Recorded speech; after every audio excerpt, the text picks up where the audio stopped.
भारत माता की, भारत माता की, वंदे वंदे। साथियों, आज इस पश्चिम बंगाल की पथ सभा में मुझे बोलने का अवसर मिला। यहाँ पर सम्मानित मंच और देवतुल कार्यकर्ता बंधुओं, साथियों, जिस चीज़ का हमें वर्षों से इंतजार था, जिस चीज़ के लिए एक एक कार्यकर्ता लगातार सन 80 से अभी तक मेहनत करता आ रहा, उसका आज सपना पूरा होने जा रहा है। साथियों, ज़्यादा दिन दूर नहीं जब इस पश्चिम बंगाल के अंदर भारतीय जनता पार्टी का पताका लहराने वाला है। साथियों, इस माटी से जन्मे हमारे नेता आदरणीय डॉक्टर श्यामा प्रसाद मुखर्जी जी, जो हम लोगों के नेता हैं, जिनके मार्गदर्शन पे चलने का काम हम लोग कर रहे हैं। साथियों, आज इसी धरती से आज उनका सपना पूरा होने वाला है और मैं ये कह देना चाहता हूँ, लगातार इस देश के अंदर और इस प्रदेश के अंदर कांग्रेस का शासन रहा। कांग्रेस ने हमेशा इस देश को और हिंदू मुस्लिम का लड़ाने का काम किया है। साथियों, आज से कुछ साल पहले की मैं बताता हूँ, जब ये भारत का विभाजन हुआ और जब बांग्लादेश बना, तो एक षड्यंत्र के तहत इस पश्चिम बंगाल को बांग्लादेश में मिलाने का काम किया जा रहा था। जब इसी माटी के सपूत डॉक्टर श्यामा प्रसाद मुखर्जी, जिन्होंने आंदोलन कर कर आज जिस प्रदेश में आप बैठे हैं और जो बचा हुआ है, उसकी पूरी मेहनत आज पूरा श्रेय श्यामा प्रसाद मुखर्जी को जाता है। अगर वो नहीं होते तो आज इस देश में पश्चिम बंगाल नहीं होता।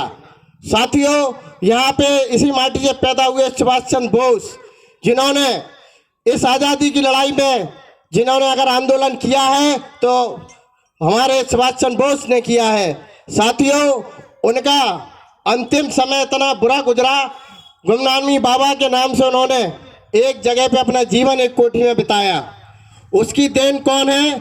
इस देश में रहने वाली सरकारें। साथियों, इस पश्चिम बंगाल के अंदर लोग कहते हैं कि पश्चिम बंगाल से दुर्गा पूजन पूरे भारतवर्ष में मशहूर है, पूरे पश्चिम बंगाल का। लेकिन आज यहाँ की सरकारें कहती है कि मुहर्रम वाले दिन हम दुर्गा पूजन नहीं होने देंगे। देखते हैं कौन नहीं होने देगा। साथियों, सरस्वती पूजन पर रोक लगाते हैं, देखते हैं कौन रोकता है सरस्वती पूजन को।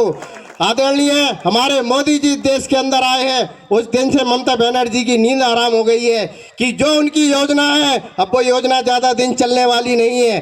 और साथियों, मैं आपको बता देता हूँ, वो चाहे कुछ कर ले, लेकिन 10 तारीख को इस पूरे पश्चिम बंगाल के अंदर इतने कमल के बटन दबेंगे, इतने कमल के बटन दबेंगे कि सरकार के अंदर, प्रदेश के अंदर भारतीय जनता पार्टी की सरकार होगी, किसी और की सरकार नहीं होगी।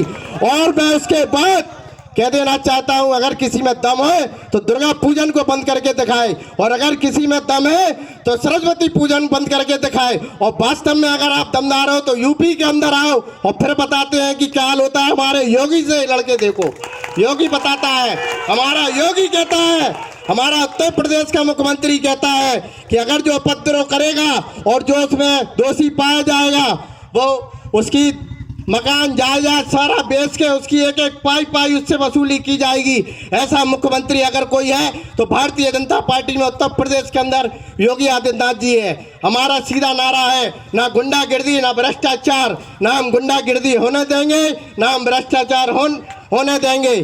इस सबों के साथ आज मैं जगह जगह घुमा हूँ, पूरे पश्चिम बंगाल में आता हूँ, कहीं चाय की दुकान पे, कहीं पान की दुकान पे खड़े होकर पूछता हूँ। साथियों, लोग कहते हैं, मुझे पता है झंडे किसी के भी लगे हो, लेकिन हम लोगों को जाके केवल फूल दबाना है।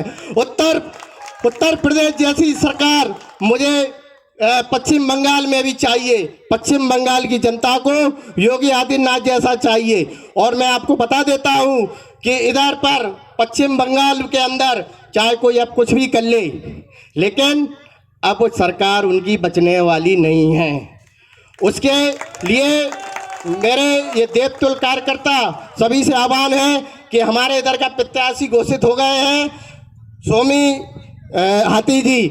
आप 10 तारीख को इतना अपना तो वोट डालिए ही डालिए, अपने बगल वाले और अगल बगल वालों को भी प्रेरित कीजिए कि आप पहले वोट डालिए, बाद में जलपान कीजिए। इसी के साथ मैं आपसे निवेदन करता हूं कि भारतीय जनता पार्टी को इसमें सरकार तो बनने जा रही है, लेकिन इस भांगुर विधानसभा का भी एक योगदान हो जाए, इस सीट से भी सरकार बन जाए, जिससे लोगों ने बताया कि सरकारों का लाभ आप लोगों को मिले। इसी के साथ मैं अपनी वाणी को विराम देता हूं। धन्यवाद।